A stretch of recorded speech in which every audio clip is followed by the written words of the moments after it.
ভোলার মনপুরায় মেঘনা নদীতে অর্ধশতাধিক যাত্রী নিয়ে ট্রলার ডুবি 4 শিশুসহ 7 জনের লাশ উদ্ধার।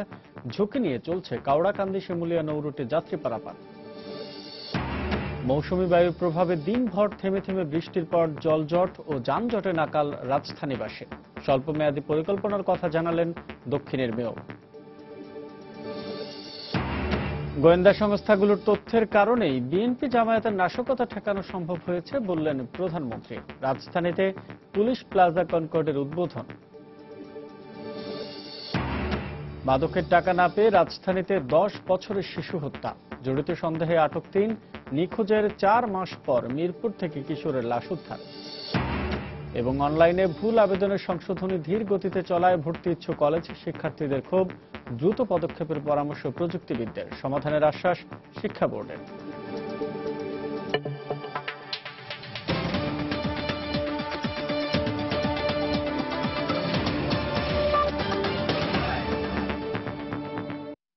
প্রবাসী সময়ে সঙ্গে আছে আমি আসাদ আজিম। উষ্ণতাকে বিদায় জানিয়ে শীতল বৃষ্টি আর দমকা বাতাস যেন প্রকৃতিতে স্বস্তির আভাস নিয়ে এসেছে। মৌসুমের প্রথম বর্ষণে রাজধানীবাসী স্বস্তি পেলেও তীব্র যানজট আর জলাবদ্ধতায় মুহূর্তে এটা ফিকে হয়ে যায়। বর্ষার নিয়ম অনুযায়ী আগামীতে স্বাভাবিক বৃষ্টিপাতের পূর্বাভাস দিয়েছে আবহাওয়া অধিদপ্তর। এদিকে অতি শিগগিরই পানি নিষ্কাশনের স্থায়ী পরিকল্পনা বাস্তবায়নে সংশ্লিষ্ট কর্তৃপক্ষের প্রতি আহ্বান জনসাধারণের। চারিদিকে অন্ধকার, মুষলধারে বৃষ্টি, সাথে দমকা হাওয়া। বেশ কয়েকদিন তীব্র দাবদাহের পর প্রকৃতির এমন রূপে জনজীবনে স্বস্তি মিললেও ভোগান্তিও কোনো অংশে কম ছিল না। রাস্তায় এমনিও জ্যাম, 10টায় পরীক্ষা, এখন যেতে 11টা বেজে গেছে। খুব ভালো লাগছে, অনেক গরম ছিল, এতদিন পরে বৃষ্টি হয়েছে, ঠান্ডা লাগছে, ভালো লাগছে। আনন্দ থেকে আমার দুর্ভোগটাই বেশি মনে হচ্ছে। কারণটা হচ্ছে যে আমার এই জায়গায় প্রায় 1 ঘন্টার মতো আমি এই পানির জন্য ওয়েট করছি, কোনো বাস চলে না। মাঝারি ধরনের ভারী বর্ষণে তীব্র যানজট সহ রাজধানীর বিভিন্ন রাস্তায় তীব্র জলজটেরও সৃষ্টি হয়। এতে চরমভাবে বাধাগ্রস্ত হয় স্বাভাবিক জীবনযাত্রা। বিপাকে পড়ে বিভিন্ন যানবাহনের চালক সহ সাধারণ মানুষ। নির্দিষ্ট গন্তব্যে সময় মতো পৌঁছতে পারছি না। এই যে জনপরিবহন সেগুলো থাকছে না। কিছু কিছু রোড আছে পানিতেও অনেক পানি, আমাদের গাড়ি ঘোড়া চালাতে কষ্ট হয়। ভাড়া বাসে বেশি, তাতে সমস্যা নাই, কিন্তু চালাইতে তো পারি না। সকাল 6টা থেকে দুপুর 12টা পর্যন্ত ঢাকায় দফায় দফায় বৃষ্টির গড় দাঁড়ায় 63 মিলিমিটারে। তবে মৌসুম শেষ হওয়ার আগ পর্যন্ত এমন ভারী বর্ষণের সম্ভাবনা কম বলে পূর্বাভাস দিয়েছে আবহাওয়া অধিদপ্তর। বৃষ্টিপাতের পরিমাণটা এটা ঢাকাতে অনেকটা, এই সকালে যে বৃষ্টি হয়েছে সেটা অনেকটা বেশি, এটা কালবৈশাখী ঝড়ের সাথে মিক্সড হয়ে আছে, সুতরাং এটা একটু বৃষ্টির পরিমাণটা বেশি হয়েছে। বৃষ্টির সাথে চিরাচরিতভাবে জড়িত নানাবিধ সমস্যার স্থায়ী সমাধানে শিগগিরই ব্যবস্থা নিতে সংশ্লিষ্ট কর্তৃপক্ষের প্রতি আহ্বান জানান ভুক্তভোগীরা। মুজাহিদ শুভ, সময় সংবাদ, ঢাকা। এদিকে বৃহস্পতিবার সন্ধ্যার পর রাজধানীর রাস্তায় ছিল যানের জটলা। এতে ভোগান্তিতে পড়তে হয় সাধারণ মানুষ ও অফিস ফেরত যাত্রীদের। প্রতিটি যানবাহন চলতে দেখা গেছে থেমে থেমে। রাস্তায় শত শত লোক ঠায় দাঁড়িয়েছিল বাসের অপেক্ষায়। ঘরমুখো যাত্রীদের চাপে বাসগুলোতে ছিল ঠাসাঠাসি ভিড়। অনেকে গাড়ি না পেয়ে হেঁটে হেঁটে রওনা দেন গন্তব্যে। যাদের নিজস্ব বাহন রয়েছে তাদেরও যানজটের কারণে ঘন্টার পর ঘন্টা রাস্তায় গাড়িতে বসে নাকাল হতে হয়েছে।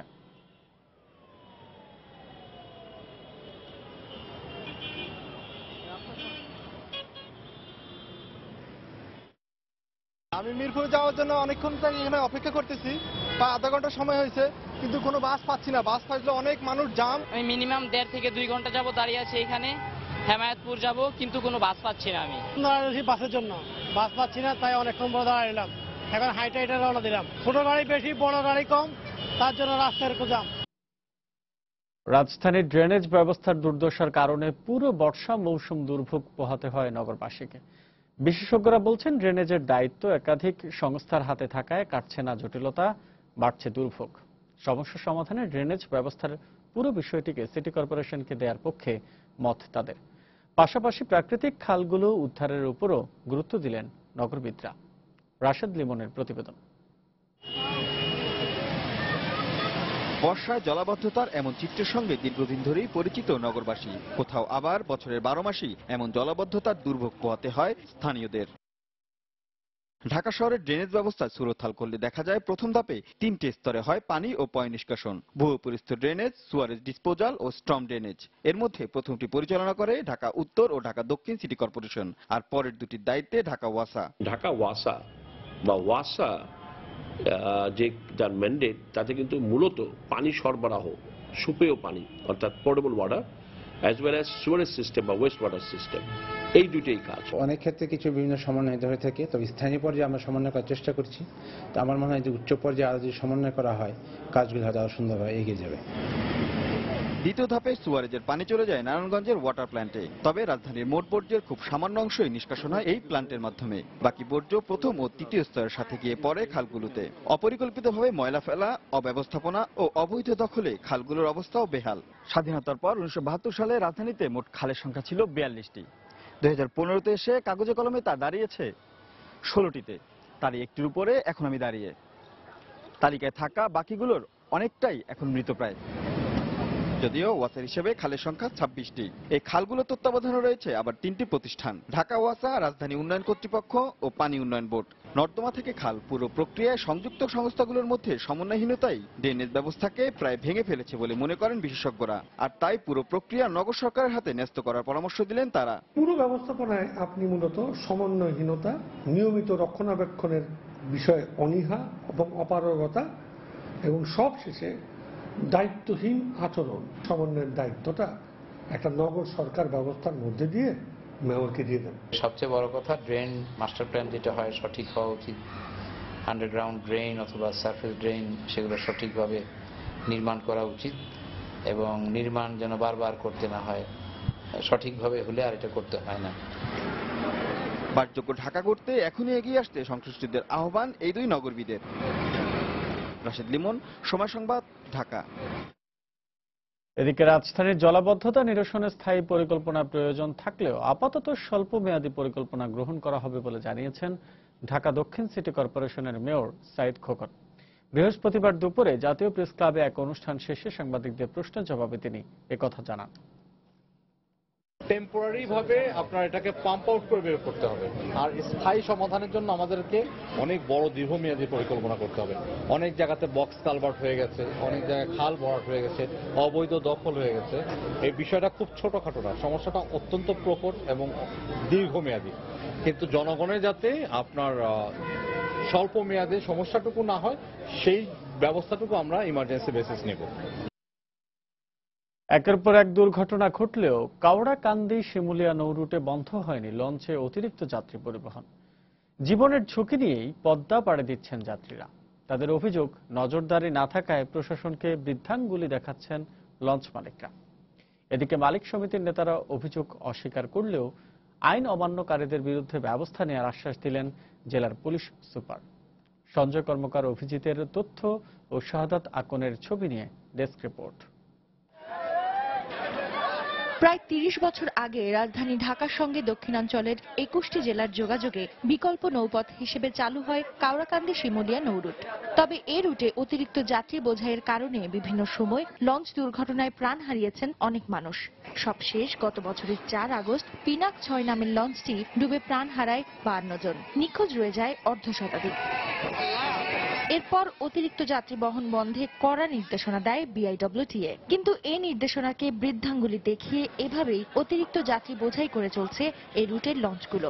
লঞ্চগুলোর নিরাপত্তা নেই, লোকজন বেশি, কার কথা কেউ সরে না, ঠেললে ওঠে, হারা উড়ায়, সিট সব বুক হয়ে যায়, তারা বাইরে দাঁড়ায় থাকে, ভিতরে দাঁড়ায় থাকে লোক সব। সবাই চায় যে যা সুন্দরভাবে আসা যায় বা নিয়ম মতো মেনে চলা যায়। তবে অতিরিক্ত যাত্রী বোঝাইয়ের অভিযোগ মানতে নারাজ লঞ্চ মালিক সমিতির নেতারা।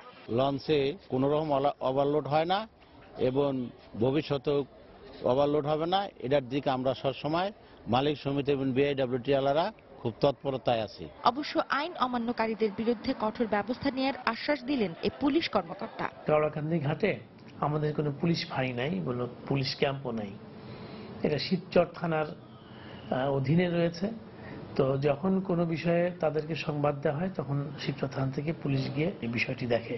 কাওড়াকান্দি শিমুলিয়া নৌরুটে লঞ্চ চলাচল করছে ৮৫টি, আর প্রতিদিন প্রায় ১০,০০০ মানুষ যাতায়াত করছেন। সময় সংবাদ, মাদারীপুর। ভোলার মনপুরায় মেঘনা নদীতে অর্ধ শতাধিক যাত্রী নিয়ে ট্রলার ডুবিতে 4 শিশু সহ 7 জনের মৃতদেহ উদ্ধার করা হয়েছে। এখনো নিখোঁজ রয়েছেন আরো 19 যাত্রী। উদ্ধার করা অন্য 10 যাত্রীকে উপজেলা স্বাস্থ্য কমপ্লেক্সে ভর্তি করা হয়েছে। প্রত্যক্ষদর্শীরা জানান, বৃহস্পতিবার বেলা 11টার দিকে কলাতলির আবাসন ঘাট থেকে রামনেওয়াজের কাটাখালী ঘাট আসার পথে তীব্র স্রোতে ট্রলারটি ডুবে যায়। স্থানীয় জেলেরা দ্রুত নদীতে নেমে উদ্ধার কাজ শুরু করে। পরে পুলিশ ও কোস্টগার্ড উদ্ধার অভিযান চালালেও এখন বৈরী আবহাওয়ার কারণে তা বন্ধ রয়েছে। তবে স্বজনরা এখনো উদ্ধার কাজ চালিয়ে যাচ্ছে।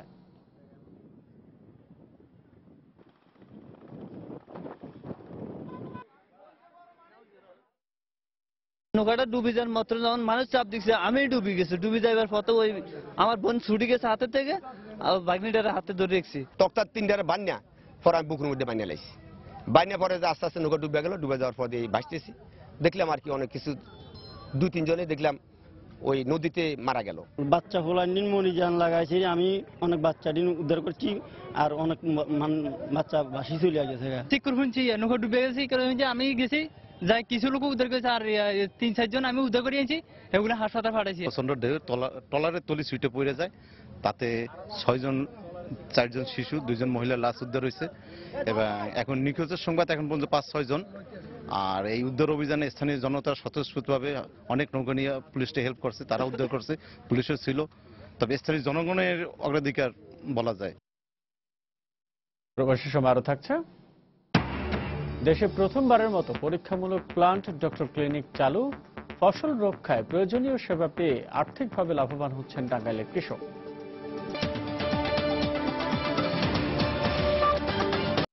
প্রধানমন্ত্রী শেখ হাসিনা বলেছেন, যে কোনো ধরনের পরিস্থিতি মোকাবিলার সক্ষমতা রয়েছে বাংলাদেশের আইনশৃঙ্খলা বাহিনীর। আর এজন্যই বিশ্বে জঙ্গিবাদ দমনে বাংলাদেশকে দৃষ্টান্ত হিসেবে ধরা হয়। ঢাকায় পুলিশ কল্যাণ ট্রাস্টের নতুন একটি বাণিজ্যিক ভবন উদ্বোধন করে একথা বলেন তিনি। মানুষের মনে যেন পুলিশের প্রতি আস্থা সমুন্নত থাকে, তা নিশ্চিত করতে পুলিশ বাহিনীর প্রতি নির্দেশ দেন প্রধানমন্ত্রী। রাজধানীর গুলশানে যাত্রা শুরু করলো পুলিশ কল্যাণ ট্রাস্টের বাণিজ্যিক ভবন পুলিশ প্লাজা কনকর্ড। এই ভবন থেকে অর্জিত অর্থ কল্যাণ ট্রাস্টের মাধ্যমে ব্যয় করা হবে পুলিশের কর্মকর্তা কর্মচারী এবং তাদের পরিবারের কল্যাণে। দৃষ্টিনন্দন এই ভবনের উদ্বোধন করেন প্রধানমন্ত্রী শেখ হাসিনা। উদ্বোধনী অনুষ্ঠানে 2013-14 সহিংস পরিস্থিতি মোকাবেলায় পুলিশ এবং অন্যান্য আইন শৃঙ্খলা বাহিনীর ভূমিকার প্রশংসা করে প্রধানমন্ত্রী বলেন, সবার সমন্বিত প্রচেষ্টার কারণেই পরিস্থিতির উত্তরণ ঘটানো সম্ভব হয়েছে। দৃঢ়তার সঙ্গে তিনি জানিয়ে দেন, বাংলাদেশে সন্ত্রাস আর জঙ্গিবাদের কোনো স্থান হবে না। 2013 সালে নির্বাচন ঠেকানো নামে জ্বালাও পোড়াও এবং হত্যা করে, এবং মনে হলো যেন এই বিএনপি জামাত জোট পুলিশকেই টার্গেট করে তাদেরকে হত্যা করা বা তাদের উপর আক্রমণ করা। আমাদের এই আইন শৃঙ্খলা রক্ষাকারী বাহিনী যথেষ্ট ক্ষমতা রয়েছে যে কোনো পরিস্থিতির মোকাবেলা করা। কাজে এর মাধ্যমেই কিন্তু আজকে বাংলাদেশ সারা বিশ্বে সন্ত্রাস দমনে, জঙ্গিবাদ দমনে একটা দৃষ্টান্ত হিসেবে প্রতিষ্ঠিত হয়েছে। পুলিশের আধুনিকায়নে সরকারের নানা উদ্যোগের কথাও তুলে ধরেন প্রধানমন্ত্রী। বলেন, দেশের জরাজীর্ণ থানাগুলোর উন্নয়নে একটি সমন্বিত প্রকল্প বাস্তবায়ন করা হচ্ছে। এছাড়া পুলিশের কর্মকাণ্ডকে আরো গতিশীল করতে কেনা হচ্ছে নতুন যানবাহন এবং নৌযান। মানুষের জীবনে যান নিরাপত্তা দেওয়া, তাদের মাঝে একটা স্বস্তি, একটা আস্থা ফিরিয়ে আনা, এটা কিন্তু পুলিশের কর্তব্য। যে মানুষের মাঝে একটা আস্থা, বিশ্বাস, এটা যেন সবসময় অর্জিত হয়। যে কোনো যদি মানুষ কোনো রকম কোনো কষ্ট পায়, তাদের উপর কোনো রকম দুর্যোগ নেমে আসে, সাথে সাথে আপনাদের সেবা পাবে, এটাই তা মানুষ আশা করে। কাজে মানুষের সেই আকাঙ্ক্ষাটাও আপনারা পূরণ করবেন, সেটাই আমরা সবসময় চাই। জনগণের কল্যাণে পুলিশ সদস্যদের কাজ করার আহ্বান জানিয়ে শেখ হাসিনা বলেন, পুলিশ বাহিনীর কল্যাণ নিশ্চিত করবে তার সরকার। আপনাদের কল্যাণে যা করা দরকার সেটা আমরাই করব। শাহ আলী জয়, সময় সংবাদ, ঢাকা। প্রধানমন্ত্রী শেখ হাসিনার উপস্থিতিতে নবনিযুক্ত বিমান বাহিনীর প্রধান এয়ার ভাইস মার্শাল আবু এসরারকে এয়ার মার্শাল র্যাঙ্ক পড়িয়েছেন সেনাবাহিনীর প্রধান জেনারেল ইকবাল করিম ভূঁইয়া এবং নৌবাহিনীর প্রধান vice admiral M Farid Habib. বৃহস্পতিবার সন্ধ্যায় গণভবনে তাকে এই র্যাঙ্ক পড়ানো হয়।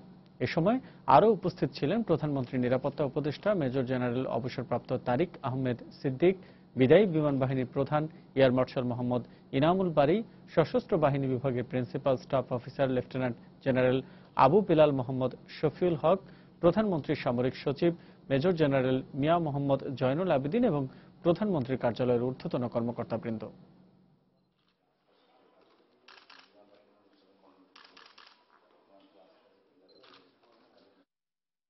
খাদ্যমন্ত্রী অ্যাডভোকেট কামরুল ইসলাম বলেছেন, রাজনীতিতে ভুল পথে অগ্রসর হয়ে এখন খেসারত দিচ্ছে বিএনপি। আগামী নির্বাচনের আগেই বিএনপি মুসলিম লীগের মতো খণ্ড বিখণ্ড হয়ে যাবে বলেও মন্তব্য করেন তিনি। জাতীয় প্রেস ক্লাবে বৃহস্পতিবার সকালে জননেত্রী শেখ হাসিনার কারামুক্তি দিবস উপলক্ষে এক আলোচনা সভায় তিনি এ মন্তব্য করেন। বিএনপি 2014 সালে নির্বাচনে অংশগ্রহণ না করতে ভুল করছে, সেই খেসারত তারা দিচ্ছে। তারা জঙ্গিবাদের সাথে আঘাত করে, জামাতের সাথে আঘাতের রাজনীতি করে, জামাত এবং জঙ্গিবাদের প্রশংস হয়ে, এবং আপনারা এই যে 10 লাখ হত্যার ঘটনা, এই কাজগুলো এত কিছু ভুল করার পরে প্রত্যেক আজকে বিএনপি কোন অবস্থায় আছে? বিএনপি খণ্ড বিখণ্ড হয়ে মুসলিম লীগের অবস্থায় ইনশাল্লাহ আগামী নির্বাচনের আগে মুসলিম লীগের অবস্থা নিয়ে পরিণত হবে। এটা ভুল রাজনীতি, ষড়যন্ত্রের রাজনীতি, ধ্বংসের রাজনীতি, হুমকির রাজনীতি আর অহমিকার রাজনীতি, তাদেরকে একেবারে বিলীন হওয়ার পথের দিকে নিয়ে যাচ্ছে প্রমাণ। এদিকে সরকারের সমালোচনা করে বিএনপির স্থায়ী কমিটির সদস্য হান্নান শাহ বলেছেন, ক্ষমতা থেকে বিদায় নেওয়ার পরেই কৃতকর্মের পরিণতি টের পাবে আওয়ামী লীগ। বিকেলে জাতীয় প্রেস ক্লাবে সাবেক রাষ্ট্রপতি জিয়াউর রহমানের 34তম মৃত্যুবার্ষিকী উপলক্ষে আয়োজিত আলোচনা অনুষ্ঠানে তিনি এ মন্তব্য করেন। আজকে বাংলাদেশের মানুষ অপ্রেসড, আমরা অত্যাচারিত, নির্যাতিত। তাদের অভ্যাসের অন্যদের উপর অন্যায় করা, অত্যাচার করা। আওয়ামী লীগ তারা তো কাজে বিশ্বাস করে না, বড় বড় কন্ট্রাক্টে বিশ্বাস করে, বড় বড় কাজে কি কাজ করে না করে। এবার যখন এই ক্ষমতা থেকে যাবেন তো একদিন বটেই, তখন বুঝবেন সোজা বাংলা কথা, শেষ কথা আমার, কত ধানে কত চাল। এসএমএস ও অনলাইনে শিক্ষার্থীর অজান্তে ভুল আবেদনের সংশোধনী ধীর গতিতে চলায় এর সমালোচনা করেছেন ভোগান্তির শিকার ভর্তি ইচ্ছুক কলেজ শিক্ষার্থীরা। পুনরায় আবেদনের সময় কমে আসায় পছন্দ অনুযায়ী কলেজে ভর্তি হওয়া নিয়ে শঙ্কায় পড়েছে তারা। এই অবস্থায় দ্রুত কার্যকর পদক্ষেপের পরামর্শ দিয়েছেন প্রযুক্তিবিদরা।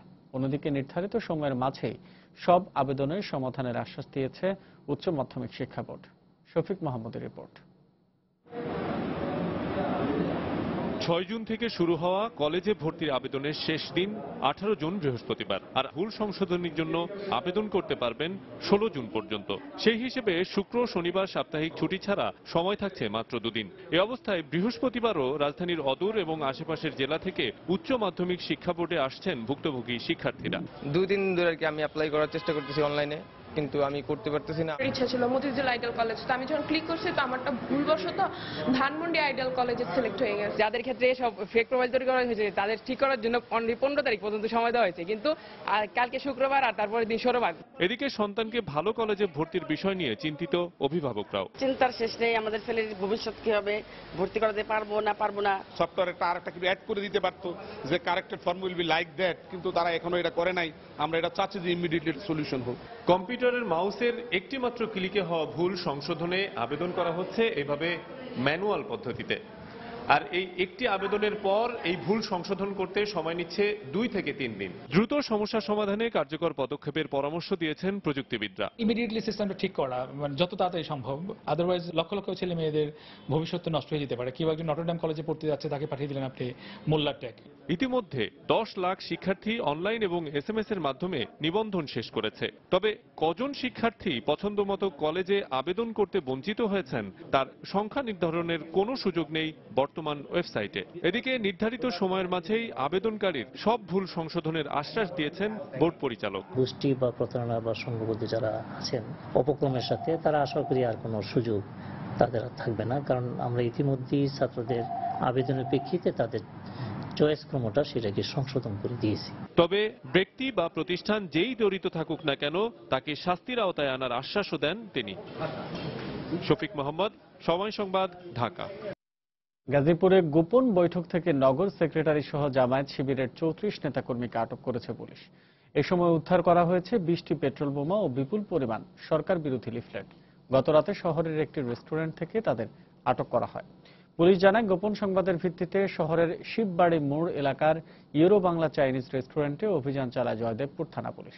এ সময় গাজীপুর মহানগর শাখা জামায়াতের সেক্রেটারি খাইরুল হাসান সহ 34 জনকে আটক করা হয়। পরে রেস্টুরেন্টের একটি কক্ষে তল্লাশি চালিয়ে 20টি পেট্রোল বোমা ও বিপুল পরিমাণ সরকার বিরোধী লিফলেট উদ্ধার করা হয়।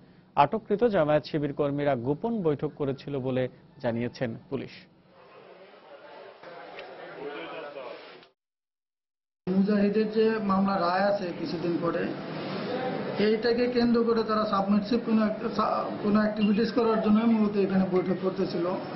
যে বৈঠকটা আমাদের কাছে মনে হচ্ছে একটা ধ্বংসাত্মক কোনো কার্যকলাপে তারা লিপ্ত হতো। তো ওইখান থেকে কিছু লিফলেট, কিছু বোমা এবং কিছু জিহাদি বইপত্র পাওয়া গেছে। রাজধানীর নবাবগঞ্জে বুড়িগঙ্গা নদী থেকে রিফাত নামে এক শিশুর বস্তাবন্দি লাশ উদ্ধার করা হয়েছে। র্যাব কর্মকর্তারা জানান, প্রতিবেশী জুয়েল মাদকের টাকা জোগাড়ের জন্য গত মঙ্গলবার রিফাতকে অপহরণের পর হত্যা করে।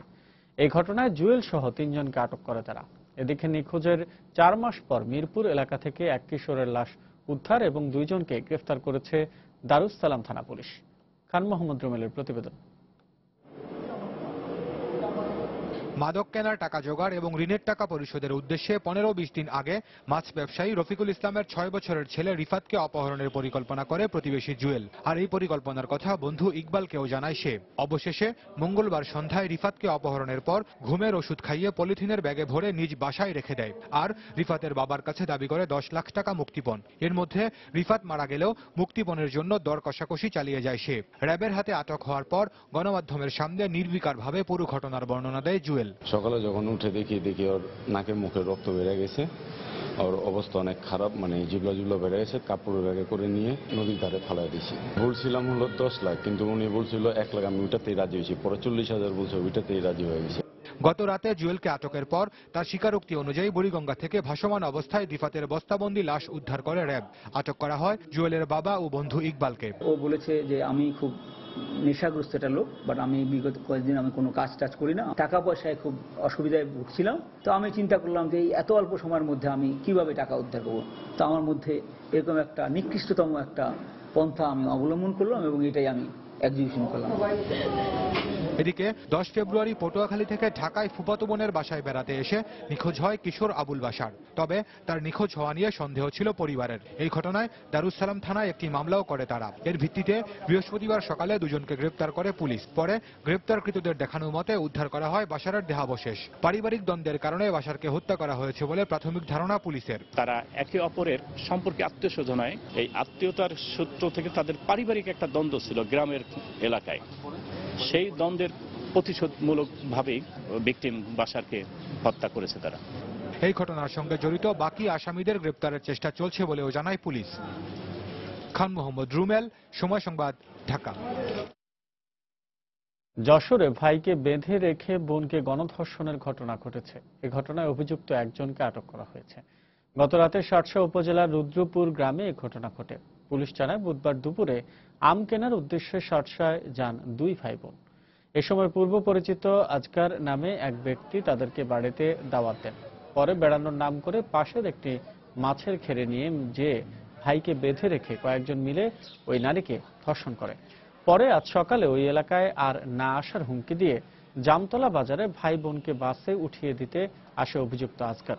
এ সময় ওই নারী চিৎকার করলে স্থানীয়রা তাদের উদ্ধার করে থানায় খবর দেয়। পরে পুলিশ ঘটনাস্থলে পৌঁছে ওই 2 জনকে থানায় নিয়ে যায় এবং তাদের অভিযোগের ভিত্তিতে সকালে আজকারকে আটক করে। এ বিষয়ে ধর্ষণের শিকার নারীর ভাই বাদী হয়ে 3 জনকে আসামি করে মামলা দায়ের করেন।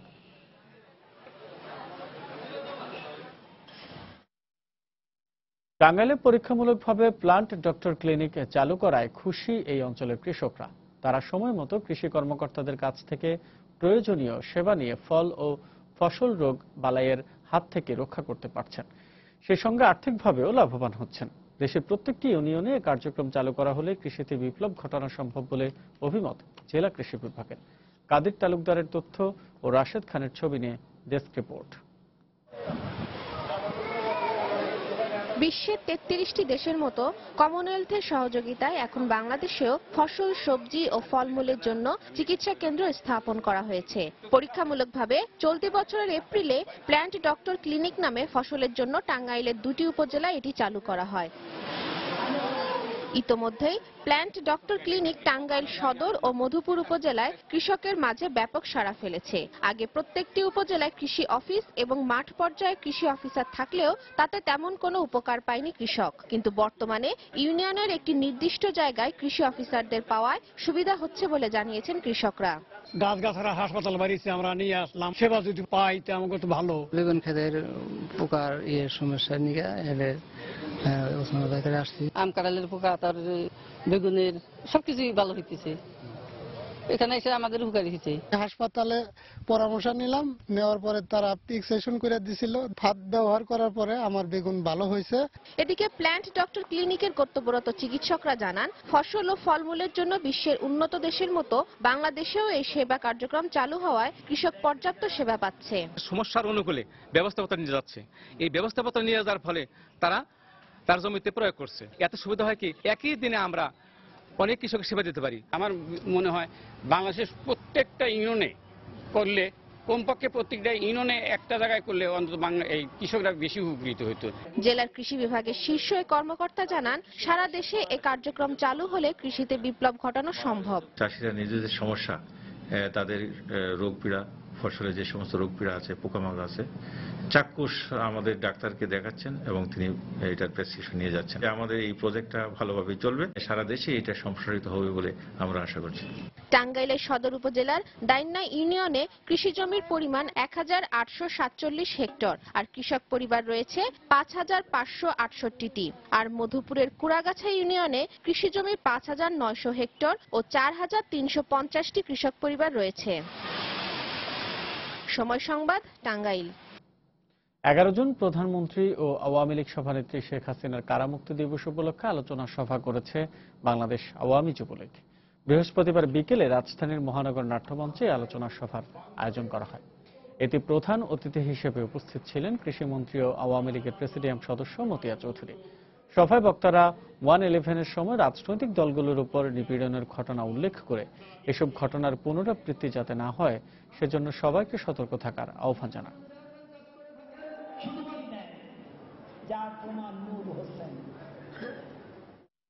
এবারে দেশের বাইরের খবর। পাকিস্তানে আত্মঘাতী বোমা হামলা এবং অজ্ঞাত বন্দুকধারীদের গুলিতে নিহত হয়েছেন কমপক্ষে 6 পুলিশ সদস্য। এছাড়াও নিরাপত্তা বাহিনীর অভিযানে নিহত হয়েছে অন্তত 10 জঙ্গি। বৃহস্পতিবার দেশটির বিভিন্ন অঞ্চলে পৃথক এসব ঘটনা ঘটে। ডন নিউজ জানায়, বৃহস্পতিবার পেশোয়ারে পুলিশের উপকমান্ডারকে লক্ষ্য করে একটি আত্মঘাতী হামলা চালানো হয়। এতে নিহত হন 2 পুলিশ কর্মকর্তা। এছাড়াও আহত হন পুলিশের আরও 6 সদস্য। অন্যদিকে দেশটির কোয়েটা শহরে অজ্ঞাত বন্দুকধারীদের গুলিতে নিহত হয়েছেন অন্তত 4 পুলিশ কর্মকর্তা। বৃহস্পতিবার টহলরত পুলিশের একটি গাড়িকে লক্ষ্য করে অতর্কিত গুলি চালালে ঘটনাস্থলে নিহত হন 2 জন। পরে হাসপাতালে নেওয়া হলে মারা যান আরও 2 পুলিশ সদস্য।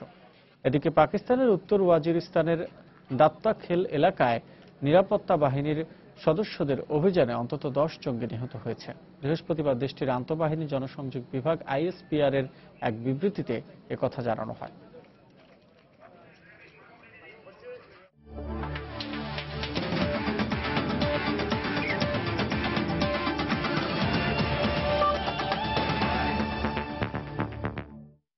বাংলাদেশ ভারত টেস্ট সিরিজ প্রসঙ্গ। বৃষ্টি আর বৈরী আবহাওয়ার কারণে ফতুল্লা টেস্টের দ্বিতীয় দিনের খেলায় একটি বল মাঠে গড়ায়নি, তাই পরিত্যক্ত হয়েছে বাংলাদেশ ও ভারতের মধ্যকার এদিনের খেলা। টেস্টের বাকি 3 দিন তাই ফলাফল ড্রয়ের দিকে এগুচ্ছে বলে ধারণা অনেকের। কিন্তু ক্রিকেট বিশ্লেষকরা বলছেন, এই টেস্ট ড্র হলে র্যাঙ্কিং খোয়াতে পারে ভারত আর রেটিং উন্নতি হবে স্বাগতিক বাংলাদেশের। ফতুল্লা টেস্টের প্রথম দিন বৃষ্টির কারণে 4 ঘন্টা খেলা বন্ধ ছিল, তবে দ্বিতীয় দিন ফতুল্লার আকাশ একটু বেশি ভার ছিল। ভোর থেকেই শুরু হয় বৃষ্টি, যা চলে দুপুর পর্যন্ত। দুপুর 1:30টার দিকে মাঠ পরিদর্শন করেন ম্যাচ রেফারি অ্যান্ডি পাইক্রফট। ফতুল্লার এই মাঠের ড্রেনেজ ব্যবস্থা ভালো হলেও মাঠ হয়ে যায় খেলার অনুপযোগী, তাই দ্বিতীয় দিনের খেলা পরিত্যক্ত ঘোষণা করেন ম্যাচ রেফারি। বৈরী আবহাওয়ার কারণে এদিন ফতুল্লায় আসেননি দুই দলের ক্রিকেটাররা। তবে বর্ষায় টেস্ট ম্যাচ আয়োজন করায় এরই মধ্যে বিসিবির সমালোচনায় ভারতীয় গণমাধ্যম। এই সিরিজে সংবাদ সংগ্রহ করতে আসা ভারতীয় সাংবাদিকরা করছেন নেতিবাচক প্রতিবেদন। তবে স্থানীয় গণমাধ্যম কর্মীরা ভিন্ন মত পোষণ করলেন। জুনে খেলা হচ্ছে, এটা কিন্তু বিসিবির একক সিদ্ধান্ত না। এটা আমরা যেটা জানি যে আইসিসির টিপির নতুন নিয়ম অনুযায়ী আপনার প্রতিপক্ষ দুটি দলের বোর্ড তারা একসঙ্গে বসেই তা সময়সূচিটা ঠিক করেন। তো এবং ভারতীয়রাও জানেন যে এই সময় বাংলাদেশের আবহাওয়াটা কি থাকতে পারে। তো এটা মাথায় রেখেই সিরিজের সূচিটা আমার মনে হয় ঠিক হয়েছে। এই ম্যাচটা এখানে ফতুল্লাতে ভারত কিন্তু পছন্দ করেছে। ভারত এই স্লটটা দিয়েছে বাংলাদেশকে জুনে, তারা কিন্তু অন্য সময় আমাদেরকে সময় দিতে পারে না। আমরা বাংলাদেশ নিশ্চয়ই চাই যে বিসিবি চাইবে যে একটা ভালো টাইমে খেলাটা হোক। ভালো অবস্থানে থেকে ভারত প্রথম দিন শেষ করলেও দ্বিতীয় দিনে একটি বলও মাঠে না গড়ানোয় ফতুল্লা টেস্টে চোখ রাঙাচ্ছে ড্র, যা হলে ক্ষতিটা হবে ভারত দলেরই। তাদের জন্য এটা একটু হতাশাজনক তো বটেই যে পুরো খেলাটা যদি না হতে পারে, তাদের জয়ের সম্ভাবনা যদি কমে যায়, র্যাঙ্কিংয়ে যদি তাদের অবস্থার পরিবর্তন হয়ে যায় নেতিবাচকভাবে, তো সেটা তাদের জন্য একটু হতাশাজনক তো অবশ্যই হবে। এই টেস্ট যদি কোনো কারণে ড্র হয়, বৃষ্টির কারণে বা আবহাওয়াজনিত কারণে, সেক্ষেত্রে ভারত ব্যাপকভাবে ক্ষতিগ্রস্ত হবে, কারণ তারা উপরের দিকের দল, তারা টেস্ট ড্র করছে বটম দলের সঙ্গে। তবে বৃষ্টির কারণেও যদি ফতুল্লা টেস্টের ফলাফল ড্র হয়, সেক্ষেত্রে রেটিং পয়েন্ট বাড়বে বাংলাদেশের। দুদিনে খেলা হলো মাত্র 56 ওভার। আবহাওয়া পূর্বাভাস বলছে পরের 3 দিনও বৃষ্টি হবার সম্ভাবনা আছে। তাই ফতুল্লা টেস্টের ভাগ্যে হয়তোবা ড্রয় লেখা আছে। আর এই ড্র থেকে যতটা না লাভবান হওয়ার সম্ভাবনা বাংলাদেশের, তার থেকে বেশি ক্ষতির মুখে পড়তে পারে টিম ইন্ডিয়া। কেননা এই টেস্ট ড্র হলেই র্যাঙ্কিংয়ে 3 নম্বর থেকে 7 নম্বরে নেমে যাবে বিরাট কোহলির দল। ফতুল্লার খান সাহেব ওসমান আলী স্টেডিয়াম থেকে সাজিদ মুস্তাহিদ, সময় সংবাদ, নারায়ণগঞ্জ। এবার 2018 এর বিশ্বকাপ বাছাই পর্বের খবর। এশিয়ার অঞ্চলের রাশিয়া বিশ্বকাপ বাছাই পর্বের শুরুটা ভালো হলো না বাংলাদেশের। বঙ্গবন্ধু স্টেডিয়ামে কিরগিজস্তানের বিপক্ষে 3-1 গোলে হেরেছে মামুনুলরা। বৃষ্টি ভেজা মাঠে খেলা শুরু থেকে আক্রমণাত্মক ফুটবল খেলতে থাকে কিরগিজরা। 8 মিনিটেই সাফল্য পেয়ে যায় অতিথিরা। স্ট্রাইকার জামেলিয়ান ওয়েইন অ্যান্টন গোল করে লিড এনে দেয় মধ্য এশিয়ার দেশটিকে। এর 21 মিনিট পরে ইয়ামিন মুন্না নিজেদের রক্ষণ ভাগে মায়ার ভিক্টরকে ফাইল করলে পেনাল্টি পায় কিরগিজরা, যার থেকে গোল করে লিডটা দ্বিগুণ করেন বেডানহার্ট। এরপর বাংলাদেশও খানিকটা আগ্রাসী ঢঙে খেলতে থাকে। এতে খেলার 32 মিনিটে অধিনায়ক মামুনুলের নেয়া কর্নার কিকে আত্মঘাতী গোল করে বসেন কিরগিজস্তানের ডিফেন্ডার কিচিন ব্যালেরি। তবে 41 মিনিটে অ্যান্টন ডি বক্সের বাইরে থেকে বাঁ পায়ের শটে গোল করলে 3-1 ব্যবধানে এগিয়ে যায় সফরকারীরা। শেষে আর গোল না হলে জয় নিয়ে মাঠ ছাড়ে কিরগিজস্তান।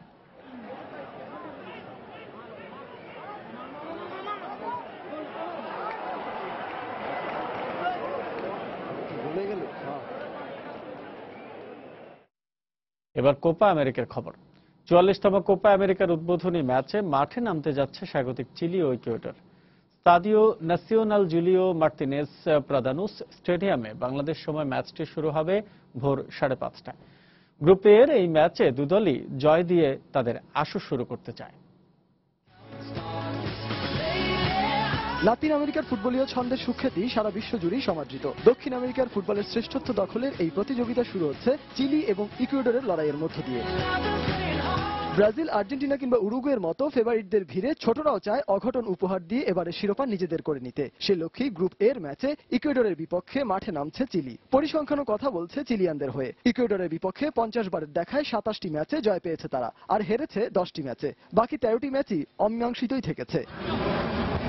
তবে মাঠের লড়াই ও পরিসংখ্যানের পাতা হয়তো জর্জি সাম্পাওলি শিষ্যদের জয় এনে দেবে না। অনুশীলনে ঘাম ঝরিয়ে চিলির এই কোচ ভিদাল সানচেজদের হয়তো সেই মন্ত্রেই দীক্ষা দিচ্ছেন। সংবাদ সম্মেলনেও জয়ের প্রত্যাশা করেছেন তারা। আমাদের নিজেদের মাটিতে খেলা, স্বাগতিক হিসেবে পুরো আসরটি আমরা উপভোগ করব। আমরা টুর্নামেন্ট শুরু করার জন্য মুখিয়ে আছি। জয় না পেলে স্বাগতিক দর্শকদের আনন্দই মাটি হয়ে যাবে। আমাদের এই প্রজন্মটি চিলির ফুটবলের জন্য ইতিহাস সৃষ্টির দ্বার প্রান্তে রয়েছে। অবশ্যই জয়ের কোনো কোনো বিকল্প ভাবছি না। অন্যদিকে কোনো অংশেই ছাড় দিতে রাজি নয় ইকুয়েডর, আর তাদের আত্মবিশ্বাসের পালে হাওয়ার সঞ্চার করছে চিলির বিপক্ষে সবশেষ 5 বারের দেখায় তাদের 3 জয়। যদিও ফিফা র্যাঙ্কিংয়ে 19 নম্বরে থাকা চিলির তুলনায় ইকুয়েডর প্রায় 12 ধাপ পিছিয়ে অবস্থান করছে 31 নম্বরে। তারপরও জয়ের জন্যই মাঠে নামবে তারা। এটা আমাদের জন্য বড় একটা সুযোগ, এই সুযোগটিকে কাজে লাগাতে চাই, আশা করি ছেলেরা তা পারবে। আমরা ওদের মাঠে খেলবো, ওরা স্বাগতিক, কিছুটা সুবিধা ওরা পেলেও আমরা ছেড়ে কথা বলবো না, শতভাগ উজাড় করে দিয়েই খেলতে চাই।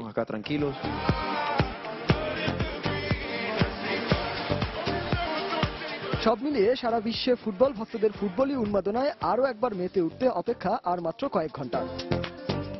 সজল মিত্র, রিচার্ড, সময় সংবাদ। প্রবাসী সময়ে এ পর্যায়ে শীর্ষ সংবাদ জানিয়ে দিচ্ছি আরো একবার। ভোলার মনপুরায় মেঘনা নদীতে অর্ধশতাধিক যাত্রী নিয়ে ট্রলার ডুবি, 4 শিশু সহ 7 জনের লাশ উদ্ধার। ঝুঁকি নিয়ে চলছে কাওড়াকান্দি শিমুলিয়া নৌ রুটে যাত্রী পারাপার। মৌসুমী বায়ুর প্রভাবে দিনভর থেমে থেমে বৃষ্টির পর জলজট ও যানজটে নাকাল রাজধানীবাসী। স্বল্পমেয়াদী পরিকল্পনার কথা জানালেন দক্ষিণের মেয়র। গোয়েন্দা সংস্থাগুলোর তথ্যের কারণেই বিএনপি জামায়াতের নাশকতা ঠেকানো সম্ভব হয়েছে বললেন প্রধানমন্ত্রী। রাজধানীতে পুলিশ প্লাজা কনকর্ডের উদ্বোধন। মাদকের টাকা না পেয়ে রাজধানীতে 10 বছরের শিশু হত্যা, জড়িত সন্দেহে আটক 3। নিখোঁজের 4 মাস পর মিরপুর থেকে কিশোরের লাশ উদ্ধার। এবং অনলাইনে ভুল আবেদনের সংশোধনী ধীর গতিতে চলায় ভর্তি ইচ্ছুক কলেজ শিক্ষার্থীদের ক্ষোভ, দ্রুত পদক্ষেপের পরামর্শ প্রযুক্তিবিদদের। সমাধানের আশ্বাস শিক্ষা বোর্ডের। এই ছিল প্রবাসী সময়ে। যে কোনো খবর পেতে ভিজিট করুন সময়নিউজ.টিভি। যে কোনো রবি ও সিরিজের নম্বর থেকে সময় সংবাদের খবর, অনুষ্ঠান সূচি জানতে এবং যে কোনো তথ্য সময় সংবাদকে জানাতে ডায়াল করুন 16242 নম্বরে। এছাড়া এই মাত্র পাওয়া খবর আপনার মোবাইলে পেতে SMS করুন *SN লিখে পাঠিয়ে দিন 16242 নম্বরে। সঙ্গে থাকুন সময়।